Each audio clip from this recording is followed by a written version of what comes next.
Buenas noches con todos. ¿Me confirman el audio, por favor?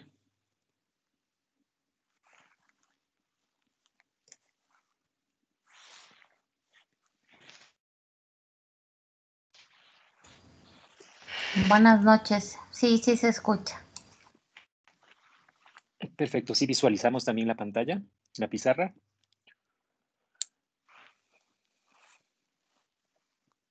Sí. Ok, perfecto.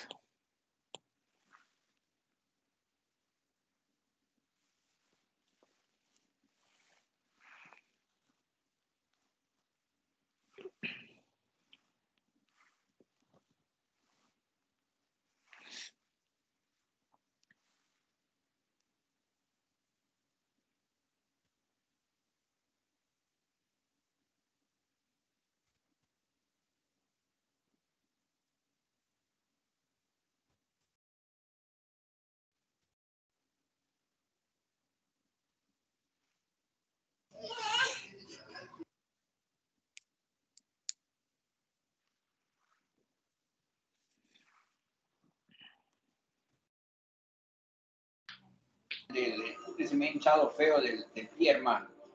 Como para el dedo pulgar, dile que te dé las anchas, unas 2 ferulitas. Hay Vamos a férulas apagar, por para los favor, dedos. los Es como micrófonos. de.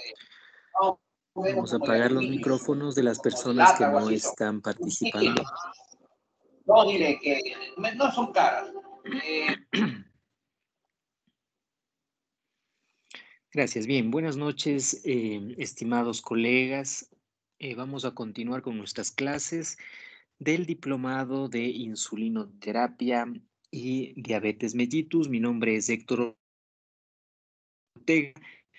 Vamos también a formar parte del equipo de docentes conjuntamente con el doctor Santiago Pacheco dentro de estas semanas, dentro de estas clases del diplomado. En la noche de hoy vamos a conversar un poco acerca de la patogénesis de la diabetes mellitus. Es importante, es necesario que ustedes conozcan algunos aspectos fisiológicos, fisiopatológicos, y que, claro, están inmersos dentro de lo que es la diabetes mellitus. Es necesario entender entonces, en este sentido, que para que exista una regulación de la glucosa como tal, ¿sí? Es necesario una interacción de hormonas. Generalmente debe haber esta relación, por un lado, entre lo que es la insulina, también, por otro lado, el glucagón y también la somatostatina.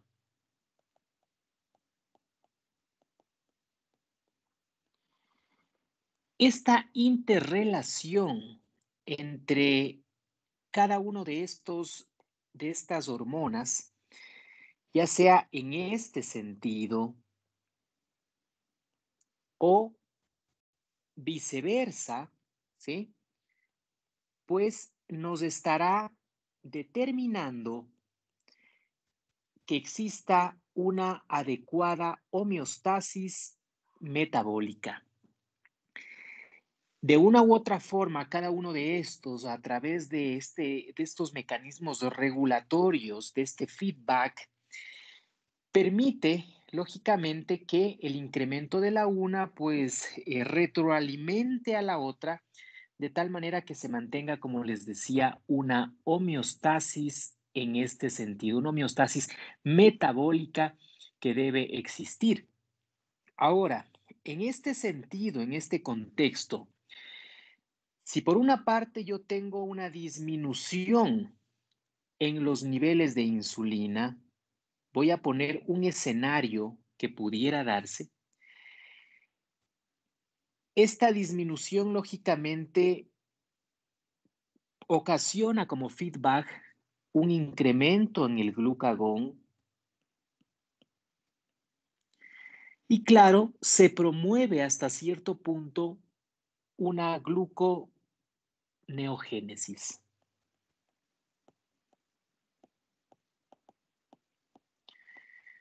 Esta gluconeogénesis no es otra cosa sino un origen de la glucosa a través de elementos que no son netamente, en este caso, carbohidratos. Por eso se llama gluconeogénesis.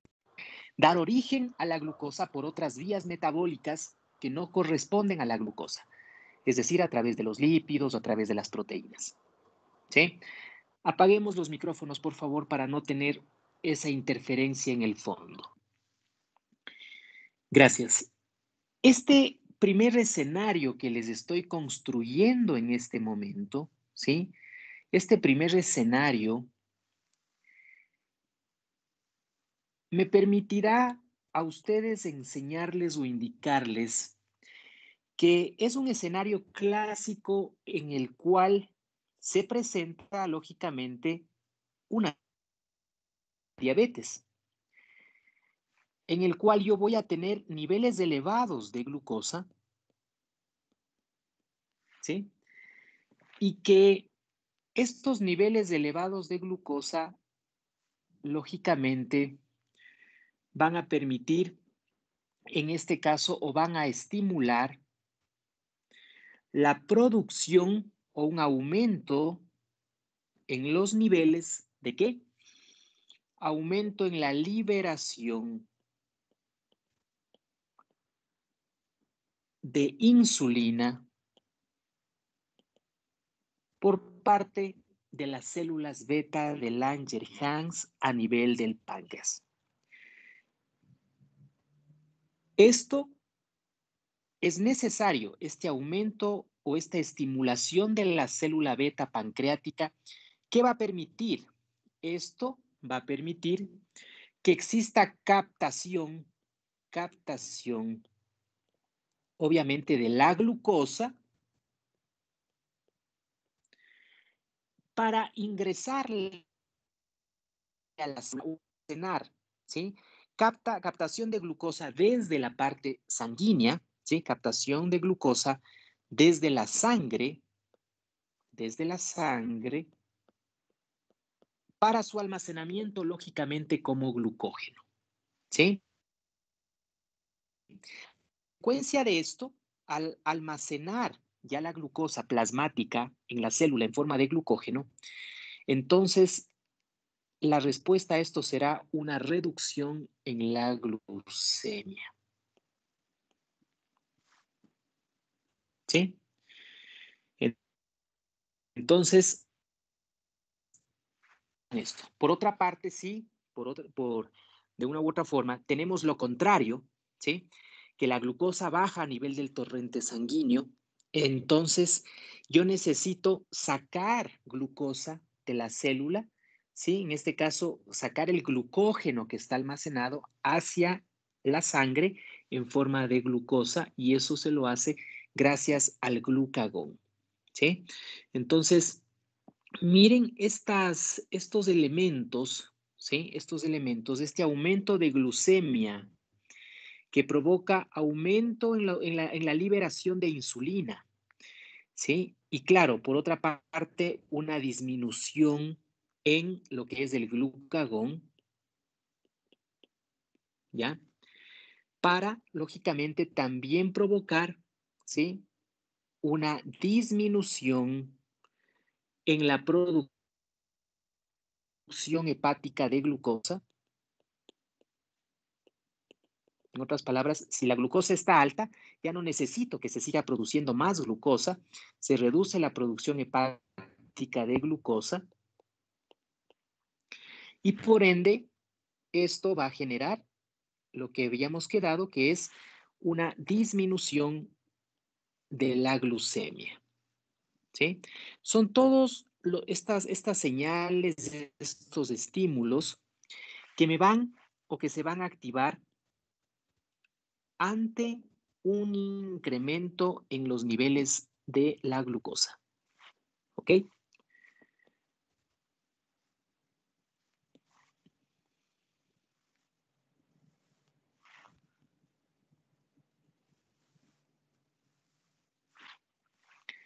Vamos repasando nuevamente estos aspectos. Les decía, ¿qué pasa cuando aumenta la glucosa? ¿Sí? Cuando hay un aumento en los niveles de glucosa y específicamente un aumento, una hiperglucemia, ¿qué es lo que sucede? Se estimula al páncreas, a las células beta, a las células alfa, específicamente en las células beta, para que aumente la producción o liberación de insulina. Esta insulina va a actuar como una llave que va a permitir el ingreso de esta glucosa a la célula, ¿sí? A través de un receptor que ya vamos a hablar, va a permitir que ingrese a la célula y se almacene en forma de glucógeno, ¿sí? En otras palabras, doctores, el glucógeno no es otra cosa sino la glucosa almacenada. Dado bien por la acción de la insulina. Entonces, la insulina va a ser esa hormona que permite que se capte la glucosa de la sangre y se almacene en la célula. Al sacarle ya la glucosa de la sangre, obvio, la glucemia baja. ¿Sí? Por supuesto, de forma paralela a esto, aumentar la producción de insulina. Por feedback negativo, baja o disminuye la producción de glucagón, porque el glucagón tiene el efecto contrario, es decir, el glucagón actúa en la hipoglucemia, ¿sí?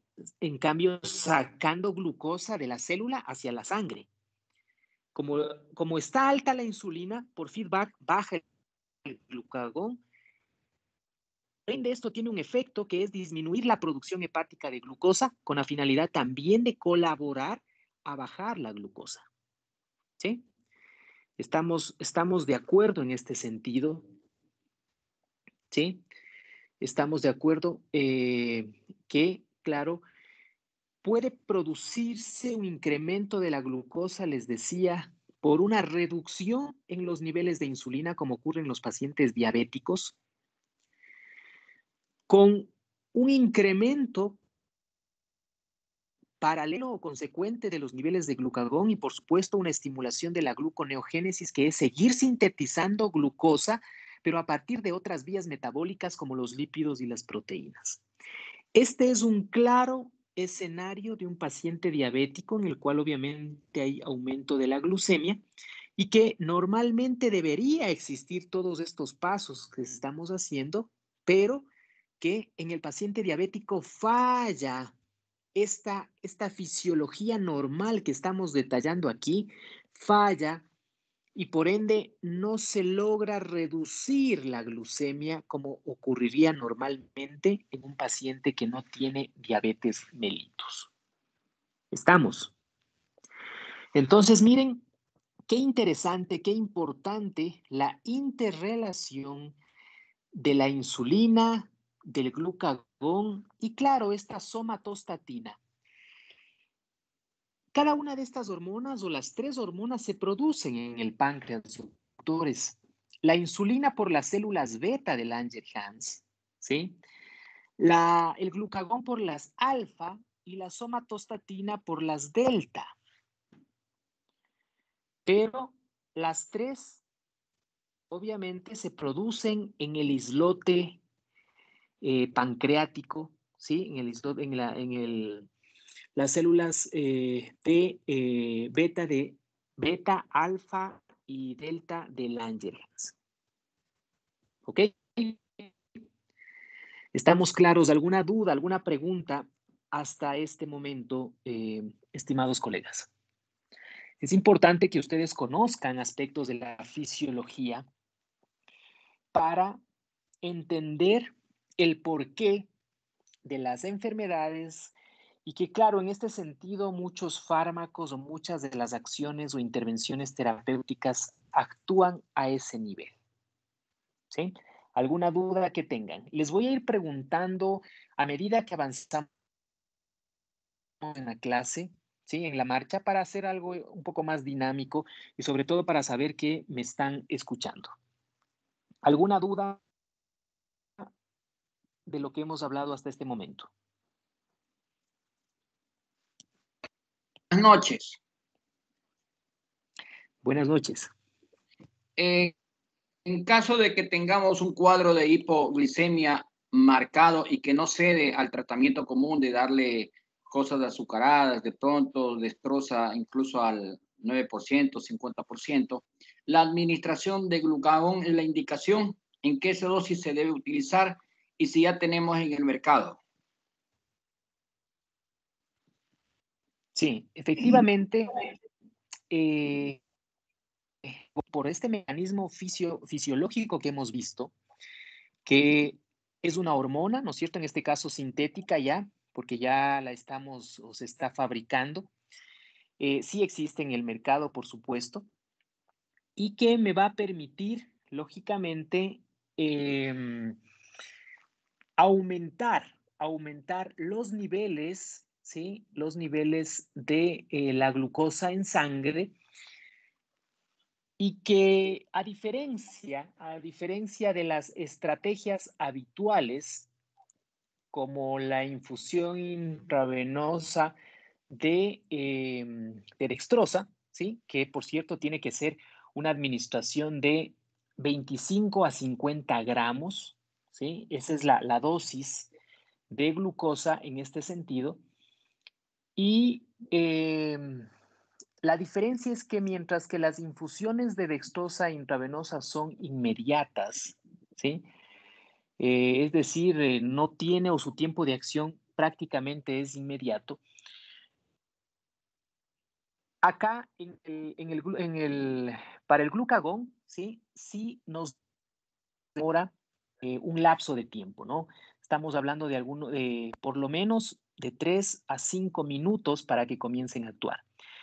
Por lo general, la dosis, ¿sí? La dosis de este glucagón va de 1 a 5 miligramos, ¿sí? De 1 a 5 miligramos. Sí existe en el mercado, como les decía, estas ampollas y que, claro, la podemos usar tranquilamente cuando ya tengamos una hipoglucemia marcada, ¿sí? Marcada, en la cual, pues, de no presentar, de no haber respuesta, ¿sí? Se puede incluso utilizar otra dosis adicional. Ya iniciar con una dosis por lo general baja, ¿sí? Baja, 1 miligramo podemos ir utilizando, ¿sí? Y no hay en el lapso de unos 15 minutos, se puede repetir una nueva dosis, ¿sí? Ok, pero como les digo, dejen estas intervenciones ya cuando tengamos obviamente una hipoglucemia severas que son refractarias o que no ceden a la infusión intravenosa de dextrosa. ¿Alguna otra duda que tengan?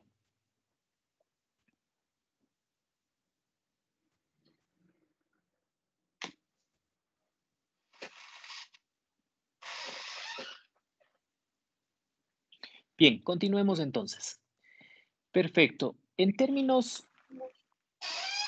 generales, ya apaguemos nomás el micrófono, por favor. En términos generales, diremos que si nosotros tenemos, por un lado, nuestras células, voy a dibujar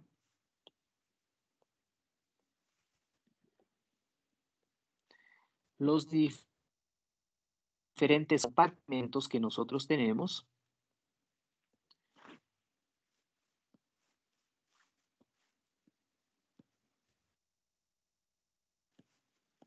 ¿Ok?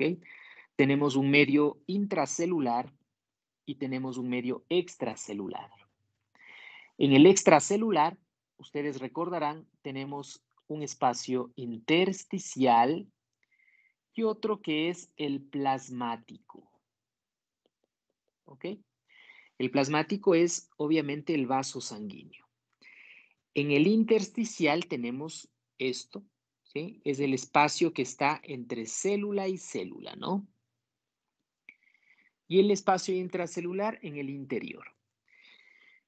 Bien, nosotros tenemos, les decía, a nivel del torrente sanguíneo, tenemos la glucosa. Cuando estos niveles de glucosa son elevados, son altos por cualquier motivo, se estimula el páncreas. Específicamente les decía la insulina. Se estimula las células beta de Langerhans a producir la insulina, y que esta insulina lo que va a hacer en términos generales es tomar esta glucosa del torrente sanguíneo, ¿sí? Va a tomar esta glucosa y la va a almacenar en el interior de la célula, pero ya no en forma de glucosa, sino ahora se va a llamar glucógeno. Ah, doctor, o sea que el glucógeno no es otra cosa sino la misma glucosa almacenada en la célula, efectivamente, ¿sí? Al llevarse la glucosa del torrente sanguíneo, entonces, y guardarla, ¿qué pasa con esta glucosa del torrente sanguíneo? La respuesta a esto justamente es que va a haber un descenso en los niveles de glucemia. En términos más simples es lo que les decía acá, ¿sí? Pero ya con un gráfico, ¿sí? Es importante que conozcan a detalle esta situación, ¿ok? Ahora, les decía, por otro lado, cuando los niveles de glucosa, por otra parte, son bajos en cambio, ¿sí? Ya no son altos. En cambio, yo lo que necesito es sacar el glucógeno y llevarlo otra vez a la sangre para subir la glucosa, ¿sí? Cuando tengo una hipoglucemia es baja de glucosa a nivel del torrente sanguíneo, ¿sí? Cuando yo tengo hipoglucemia, también se estimula el páncreas, pero en este sentido ya la estimulación no es de las células beta de Langerhans, sino es de las células alfa de Langerhans, de sus células que para que produzcan lo que es el glucagón. El glucagón, en cambio, ¿sí? Este glucagón, por otra parte, este glucagón, lo que va a hacer en cambio es tomar el glucógeno y sacarlo al torrente sanguíneo en forma de glucosa, en cambio. ¿Sí? ¿Estamos de acuerdo en eso? El glucagón lo que hace es tomar el glucógeno, ¿sí? Que está almacenado, y sacarlo al torrente sanguíneo en forma de glucosa. ¿Para qué? La respuesta a esto va a ser aumento en la glucemia. ¿Ok? ¿Sí? Entonces, miren qué interesante esta interrelación de hormonas, este feedback negativo para, lógicamente, mantener una homeostasis o un equilibrio metabólico. ¿Sí? Es lo mismo que estábamos conversando en esta diapositiva, pero ahora ya a manera de un gráfico para que se entienda de mejor manera. ¿Sí? Entonces, ¿qué es lo que pasa? ¿Qué es lo que pasa en la diabetes? Entonces, ¿qué es lo que sucede? ¿Por qué se rompe ese equilibrio? ¿Por qué se rompe esa capacidad, ¿sí? De regularse justamente la glucosa? Si hablamos del diabético tipo 1 por una parte, ¿sí? Si hablamos del diabético tipo 1, diremos que en términos generales el diabético tipo 1 presenta a través de mecanismos inmunológicos o autoinmunes, en donde existen autoanticuerpos que se dirigen en contra, en este caso, de la fábrica de insulina que son las células beta de Langerhans, Si yo tengo autoanticuerpos que atacan a la fábrica de insulina, ¿el resultado cuál es? No hay insulina, ¿sí? Por eso es que antiguamente a esta diabetes se le llamaba insulino dependiente, porque definitivamente aquí no hay insulina. Digo antiguamente porque ya no debemos usar esa terminología de insulino dependiente o no insulino dependiente, ¿ya? Diabetes tipo 1, tipo 2 o gestacional u otros tipos de diabetes, etcétera, etcétera, ¿ya? Entonces, miren qué interesante conocer esto. En la diabetes mellitus tipo 1 existen, el mecanismo principal son autoanticuerpos que lesionan, que dañan, que atacan a la fábrica de insulina, que son las células beta del Langerhans, y por ende no hay insulina. En la diabetes tipo 2, por otro lado,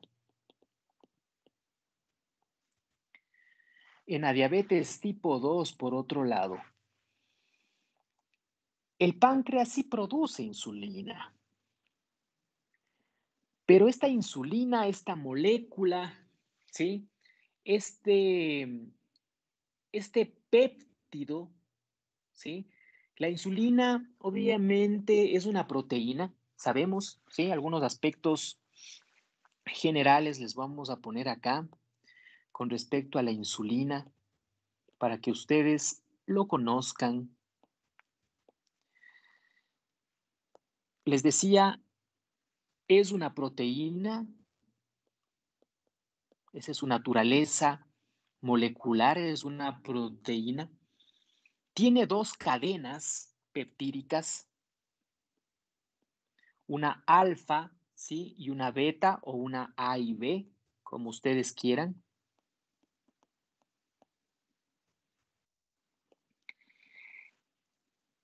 Esta insulina, antes de ser insulina, ¿sí? Tiene ciertos precursores como la prepoinsulina, ¿sí? Prepoinsulina. Y por otra parte, la proinsulina.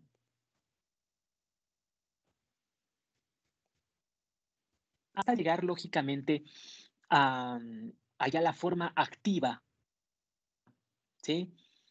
Y que esta insulina, básicamente, o dentro de los organelos celulares del aparato de Golgi o en las vesículas del aparato de Golgi, justamente es donde vamos a tener almacenada esta insulina previa a su liberación, ¿sí? Previa a su liberación. Tiene una vida media en la sangre, ¿sí? Tiene una vida media en la sangre aproximadamente 3 a 5 minutos. ¿Ok? Se descubrió o fue descubierta en su forma recombinante y sus análogos por primera vez en 1982. Fue el año en el cual aparecieron esta insulina humana recombinante.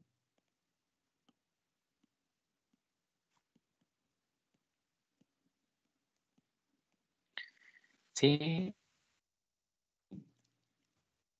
Presenta el mayor metabolismo, se estima es netamente hepático, aproximadamente el 50%, ¿sí? Se metaboliza en el hígado.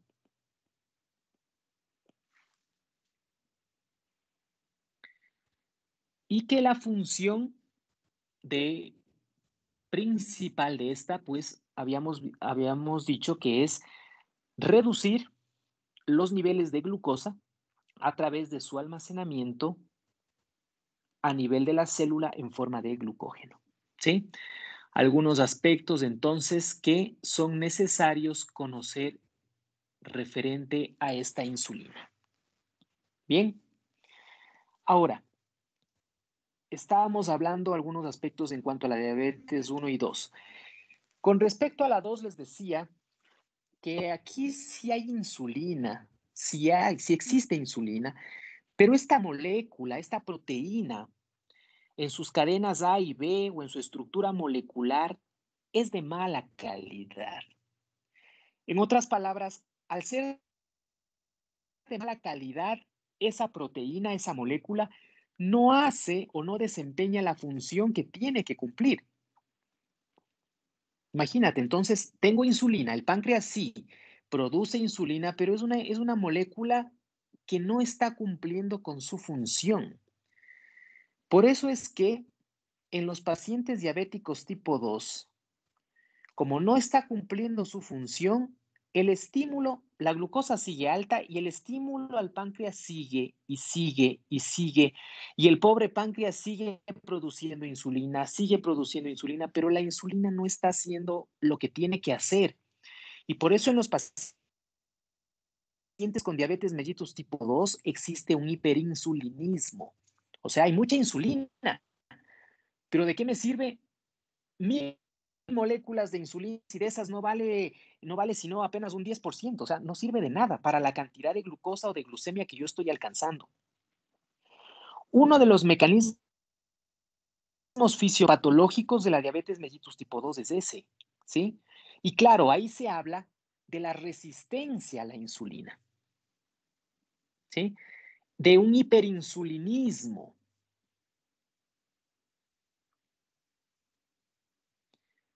Otra teoría al respecto es que esta molécula de insulina, el momento de ingresar o el momento de ayudar a que la glucosa ingrese al interior, ¿sí?, de la célula, los receptores de la célula no sean lo suficientes, no sean lo suficientes como para, lógicamente, abarcar a esta insulina para que pueda permitir el ingreso de la glucosa al interior de la célula. Es decir, o bien hay una reducción en el número de receptores a nivel celular, o en su defecto la molécula está alterada, está dañada y no puede cumplir con su principal función, que es servir como esas llaves que permitirá el ingreso de la glucosa al interior de la célula para su almacenamiento y así reducir la glucemia. ¿Ok? Entonces, miren algunos aspectos particulares de la diabetes mellitus tipo 1, de la diabetes mellitus tipo 2. Les decía por qué ya no se utiliza este término de insulino dependiente o no insulino dependiente. La tipo 2 era la no insulino dependiente.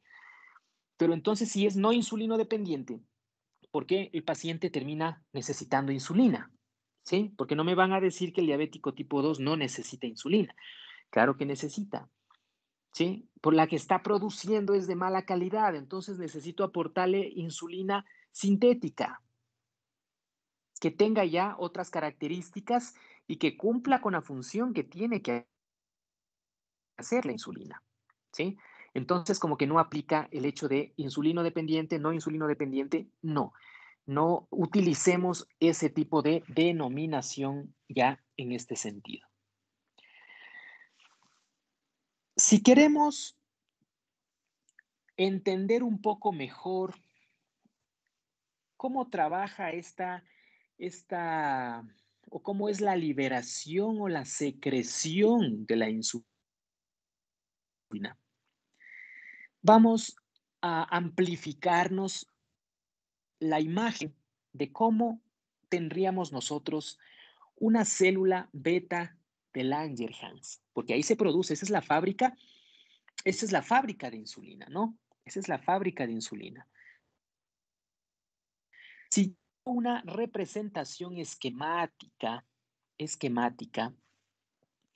de una célula beta, diré que tengo glucosa, ¿sí? Tengo glucosa que obviamente está haciendo que este incremento en la glucosa hace, por supuesto, que se estimule la liberación o la producción de insulina.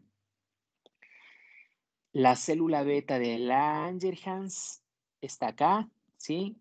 Y tiene sus receptores como cualquier otra célula que no son sino proteínas. Los receptores no son sino proteínas, muy proteínas. Aquí resulta que hay un receptor que se llama el receptor GLUT2. Este receptor GLUT2 va a permitir o va a ser el vínculo entre esta glucosa, ¿sí?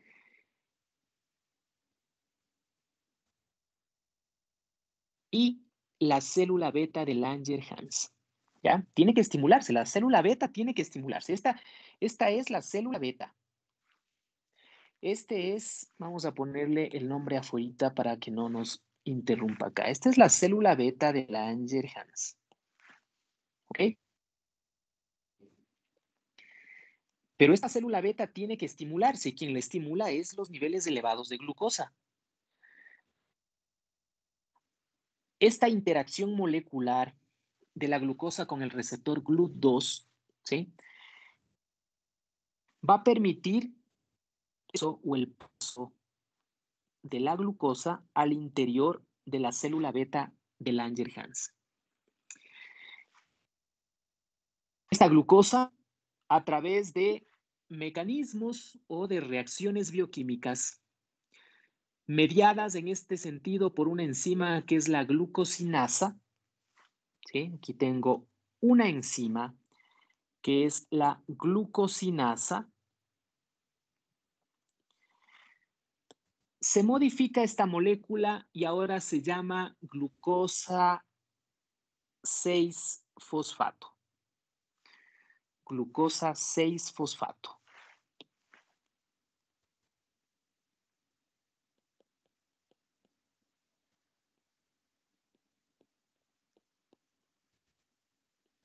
Allá la glucosa 6-fosfato deriva de la acción de una enzima que es la glucosinasa sobre la glucosa.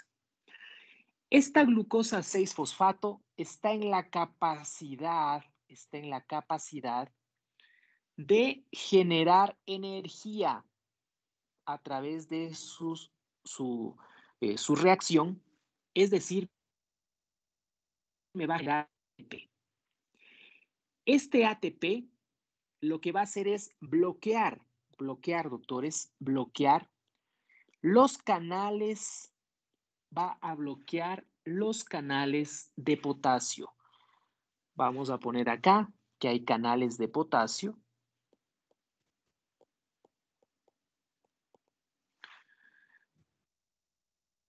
Va a bloquear, se llama justamente un canal de potasio sensible a ATP. No se olviden que el potasio es el catión intracelular más importante, o sea, aquí adentro voy a tener gran cantidad de potasio. Este ATP que resultó de la glucosa 6-fosfato, lo que va a hacer es bloquear el canal o este canal de potasio y evitará la salida de potasio desde el medio intra al medio extra. Evita, frena esta salida. ¿Con qué fin, doctores? ¿Con qué fin evita la salida? Al bloquear esta salida de potasio, ¿sí? Al bloquear esta salida de potasio, se estimula una despolarización, ¿sí? Niveles altos de potasio despolarizan a la célula. Por eso es que la hipercalemia es peligrosa, doctores, a nivel de la célula miocárdica. Exceso de potasio en el interior, ¿sí? O a nivel celular, eso genera despolarización y obviamente conducciones eléctricas anómalas, ¿ya? Esta despolarización, producto de la acumulación de potasio en el interior de la célula beta de Langerhans, esta despolarización que se genera permite activar canales de calcio.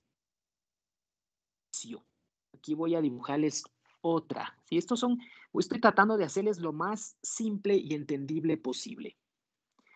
Hay canales de calcio.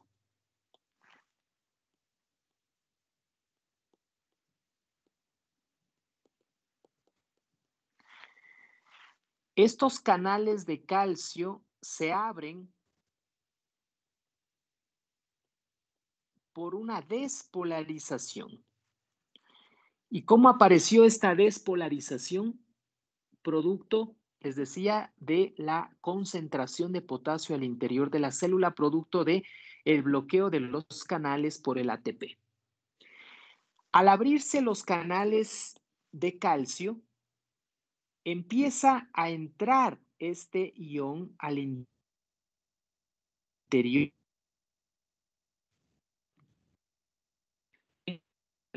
de la célula, hace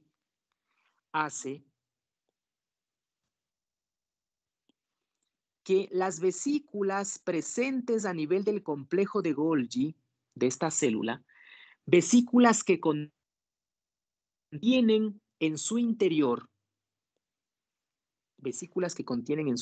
insulina, ¿sí? Aquí están insulina, puedan salir por exocitosis hacia el exterior. ¿Sí? Motivado, les decía, por esta despolarización que genera apertura de los canales de calcio. Este ingreso del calcio, a su vez, permite que las vesículas de insulina por exocitosis se liberen hacia el exterior, dejando salir la insulina hacia el espacio extracelular y que pueda así cumplir con la función que esta. ¿Sí? Entonces, miren ustedes qué interesante esta cadena de reacciones bioquímicas que se generan. Todo esto es la célula beta, ¿no? Esta es la célula beta, el gráfico que hemos hecho este momento, ¿sí? Esta es la célula beta de Langerhans, ¿ok? Este esquema que hemos realizado, ¿sí? Justamente es el esquema por el cual existe la liberación de insulina estimulada, ¿sí? Esta liberación de insulina estimulada por el exceso o la hiperglucemia. ¿Alguna duda de este gráfico?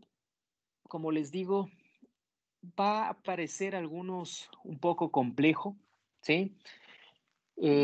Recordar un poco de aspectos de la fisiología, de aspectos de la bioquímica, pero son necesarios. He obviado una serie de reacciones bioquímicas, ¿sí? No es el objetivo, en este caso, abordar a profundidad esas reacciones bioquímicas, sino entender de forma general, ¿sí? E incluso un poco a profundidad este tipo de reacciones, ¿ya? Cuando aumenta la glucosa, ¿sí? Es decir, una hiperglucemia, eso estimula a la célula beta de Langerhans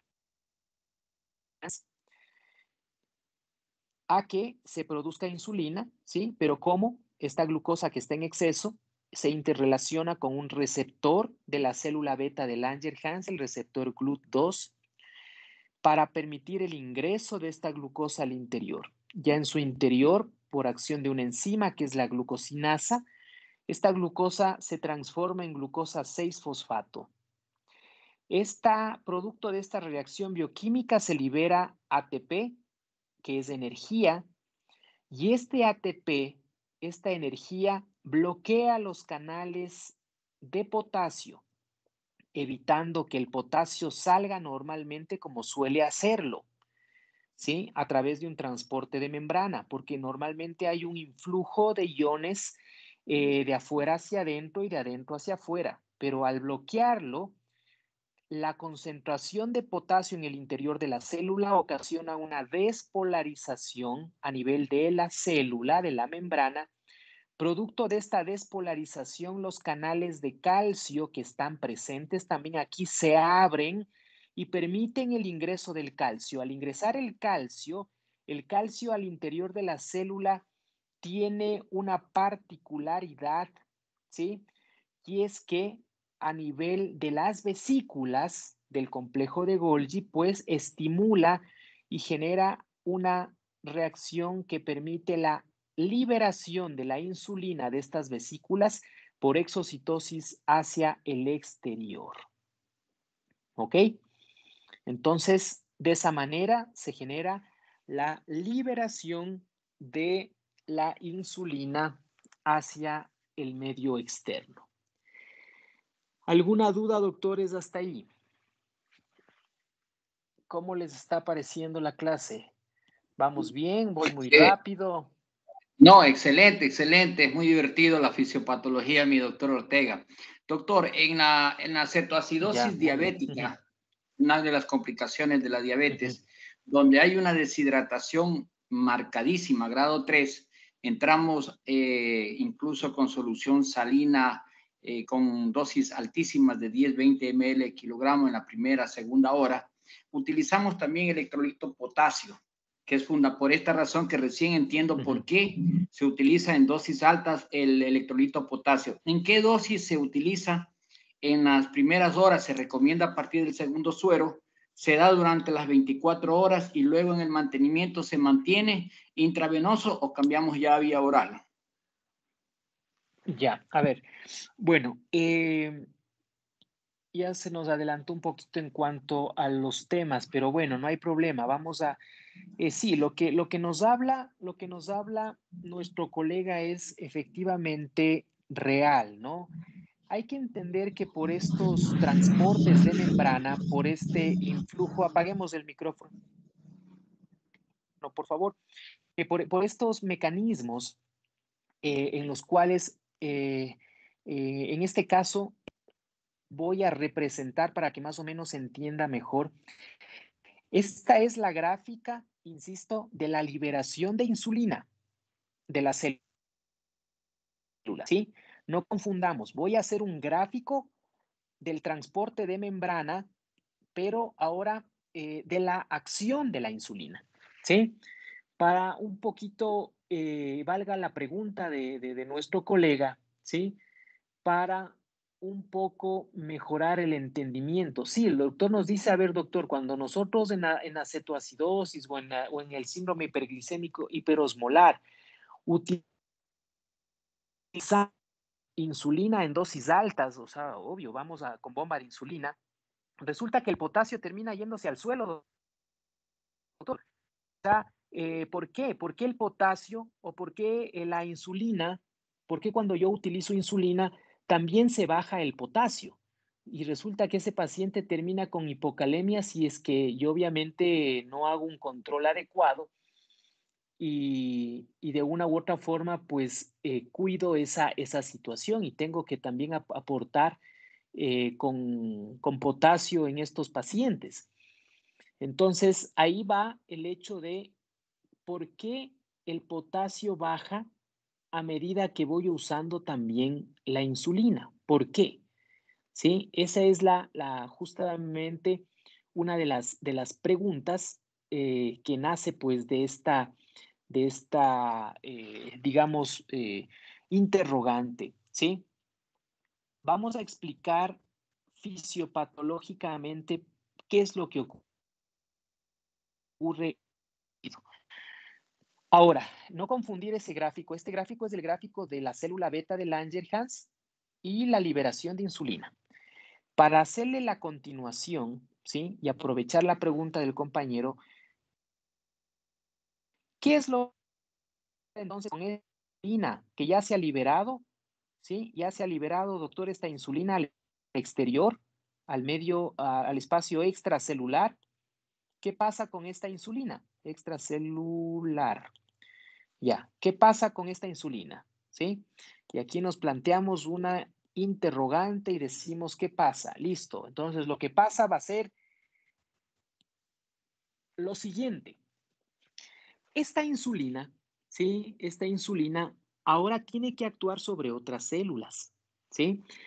Si planteamos nuevamente un esquema en este sentido de otra célula, ya no es la célula beta de Langerhans, ya es otra célula, una célula en la cual el producto o en el interior ya voy a tener yo ya glucógeno, ¿sí? ¿Sí? Porque, ojo, en esta célula ya va a interrelacionar ya la insulina, la glucosa también, ¿sí? Aquí tengo receptores como en cualquier otra célula.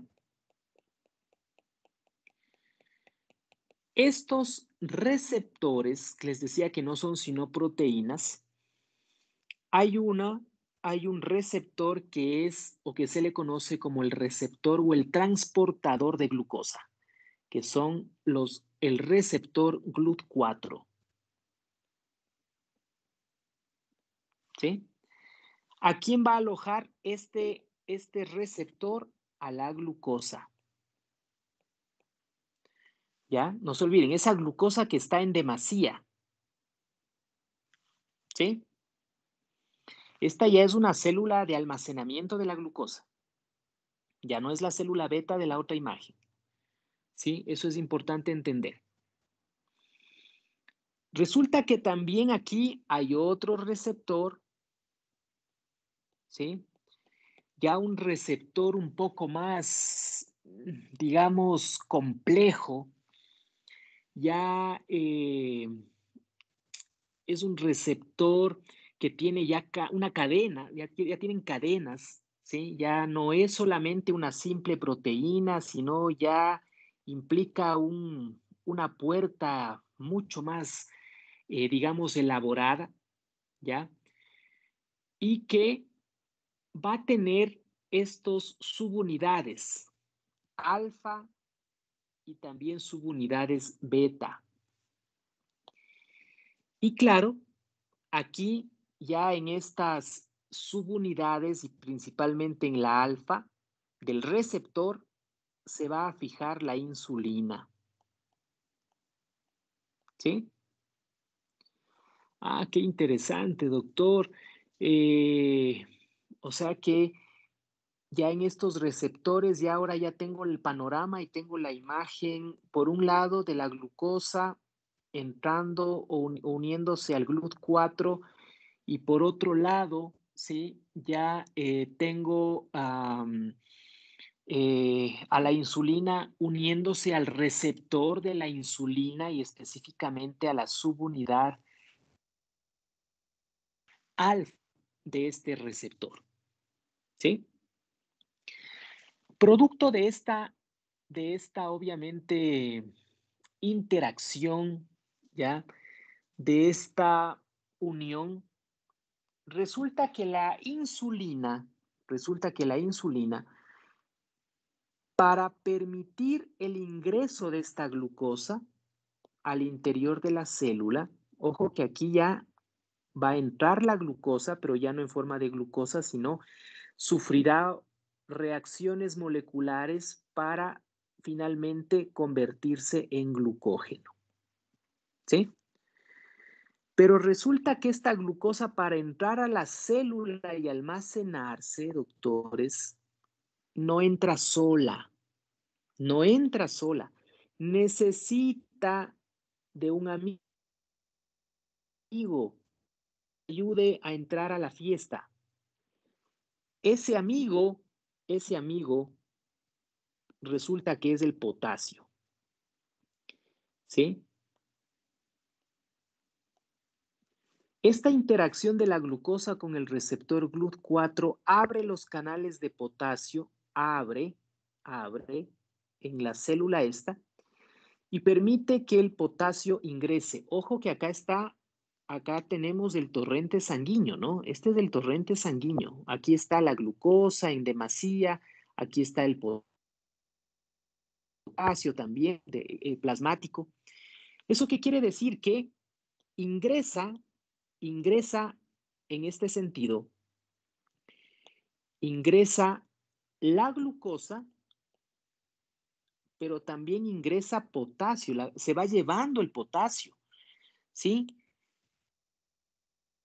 así como entra la glucosa, se va llevando o se va alando el potasio al interior de la célula. ¿Ya? Entonces, el resultado es glucógeno, pero también se va llevando el potasio. ¿Dónde estaba el potasio? Acá. Esto se conoce como un transporte, este mecanismo donde las dos moléculas, porque son dos, uno la glucosa y otro el potasio, van los dos en la misma dirección, ¿sí? Glucosa por un lado y potasio por otro lado, ¿sí? Esto se hace a través de un transporte de membrana, ¿sí? Transporte. Y van a leer la fisiología de Guyton, el capítulo de transporte de membrana. Transporte de membrana. Es un transporte activo porque utiliza energía, utiliza ATP, ¿sí? Producto de este transporte de membrana, es un transporte de membrana activo. El transporte activo de membrana puede ser primario o secundario. Primario tenemos la bomba de sodio y potasio, y secundario, el secundario, que a su vez puede ser por cotransporte y contratransporte. Aquí en este caso se da un cotransporte. Se llama cotransporte porque las dos moléculas entran, o cuando dos moléculas salen, pero se van en la misma dirección. Ahí se llama cotransporte. Y es contratransporte cuando la una entra y la otra sale. ¿Sí? Pero en este caso se da por un transporte, ¿sí? Hay un transporte activo secundario por cotransporte. Examen. ¿Sí? Transporte o cuál es el tipo de transporte de membrana que utiliza la glucosa para ingresar a la célula por acción de la insulina. Es un transporte activo de membrana secundario por cotransporte. ¿Sí? ¿Cuáles son las dos moléculas que entran? En este caso, la glucosa y el potasio. Ahora sí, entonces, esa es la razón por la cual si yo tengo más insulina, ¿no es cierto? Por eso es que cuando uso bomba de insulina, esa estimulación de la bomba de insulina hace que la glucosa esté queriendo entrar a la célula, pero a gran cantidad, y la glucosa, como no puede entrar sola, se va llevando al potasio y va alando potasio desde el vaso sanguíneo interior. Entonces, por eso baja el potasio en el torrente sanguíneo.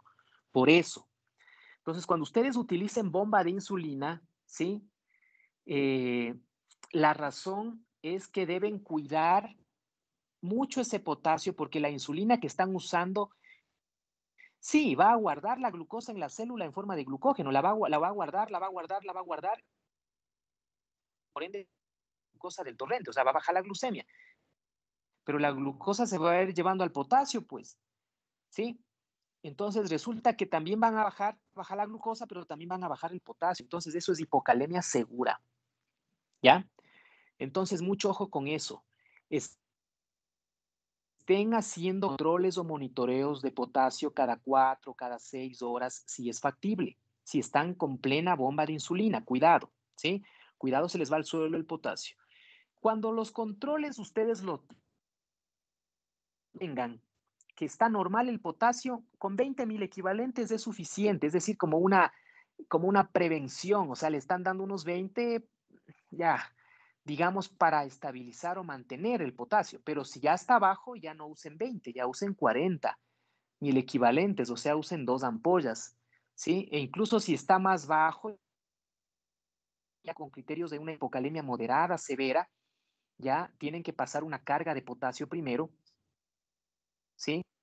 Se estima que por cada punto que baja la calemia, ¿sí? Por cada punto, realmente está faltando en términos de soletroles de 200 a 300,000 equivalentes de potasio. Me explico. Un soletrol de potasio, esas ampollas de 10 ml que nos tenemos, ¿sí? Tiene 20,000 equivalentes de potasio, ¿no es cierto? Por cada punto que baja la calemia, realmente están faltando 200 en cuestión de soletroles. Es decir, ¿cuántas ampollas en 200? O sea, realmente está faltando 10 ampollas, ¿sí? Por cada punto que baja la calemia. ¿Qué quiere decir eso? Que si el potasio normal es de 3,5 a 5. O sea, si yo tengo 2,5, por ese punto realmente están faltando 10 ampollas de potasio, ¿sí? ¿Estamos? Eso quiere decir, ¿ya? Y de ahí, claro, sacan la relación tranquilamente. Entonces, bueno, me alargué en la respuesta para justamente dar a conocer esta imagen, que sería la continuación de la de acá, ¿sí? Sería la continuación y claro, de esa manera pues ustedes van entendiendo esta, digamos, esta participación de la insulina en el control metabólico de nuestros pacientes. ¿Ok? Listo, doctores. ¿Alguna duda? ¿Alguna duda? ¿Sí está claro, colega, referente a la pregunta? Sí, doctor, muchas gracias. Ya, perfecto, ok. Preguntas referente a lo que hemos visto. Buenas noches, doctor. Tengo una duda. Si el paciente ya tiene una hemoglobina glicosilada de 10 y necesita insulina, pero tiene niveles bajos de potasio, tiene una hipocalemia, ¿cómo debería actuar ahí? No, ojo que este principio, doctora, que este principio actúa cuando utilizas insulina intravenosa, ¿no? ¿Sí? Esto no ocurre, digamos, cuando se utiliza la insulina a esquemas normales de un paciente ambulatorio y esas cosas, ¿no? Esto ocurre en el manejo o en el uso de la insulina intravenosa, ¿ok? Ahora, ya asumiendo que voy a manejar insulina intravenosa, las guías te dicen que si ya te toca poner insulina, porque hay una descompensación importante, hay una cetoacidosis, hay un estado hiperosmolar, pero tienes una hipocalemia, corrige la hipocalemia, ¿sí? Corrige la hipocalemia primero, previo a usar la insulina, ¿sí?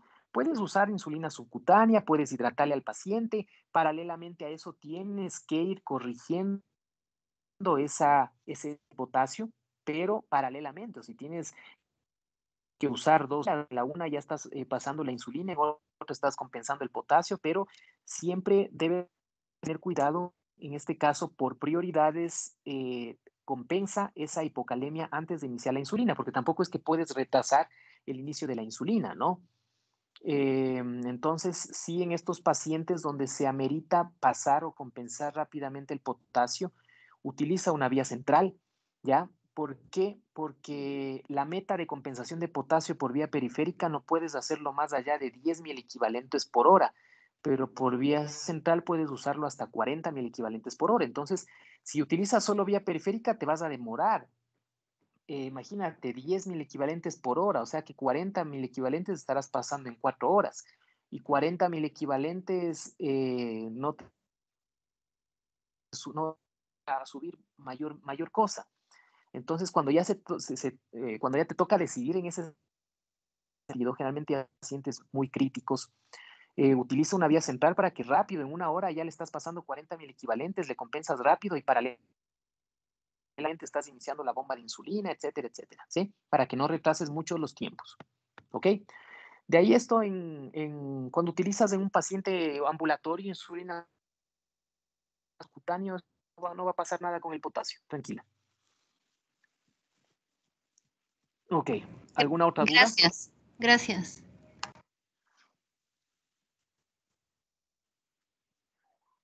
¿Alguna otra duda que tengan?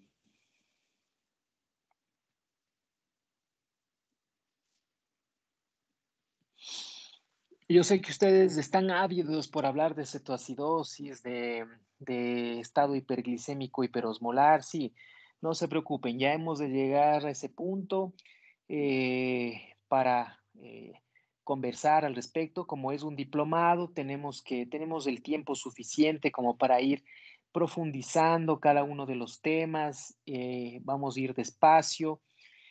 Como les decía, estos conocimientos son importantes, ¿no? Está muy bien que vayamos correlacionando lo de la práctica con lo teórico, que en este caso muchas veces la parte de fisiología, de bioquímica, no a situación meramente teórica, pero vemos que realmente puede ser aplicado a la práctica y sobre todo nos da esa perspectiva del porqué de las cosas, ¿no? Listo, doctores. ¿Alguna otra duda? Si no hay más dudas, nos vemos el día de mañana, ¿sí? Para continuar con la segunda parte de la patogénesis de la diabetes mellitus tipo 1 y también vamos a hablar de la patogénesis de la diabetes mellitus tipo 2. ¿Ok? Que tengan ustedes buena noche y nos veríamos el día de mañana. Gracias, doctor. Hasta mañana. Hasta mañana. Gracias. Gracias, hasta mañana. Muchas gracias, hasta mañana.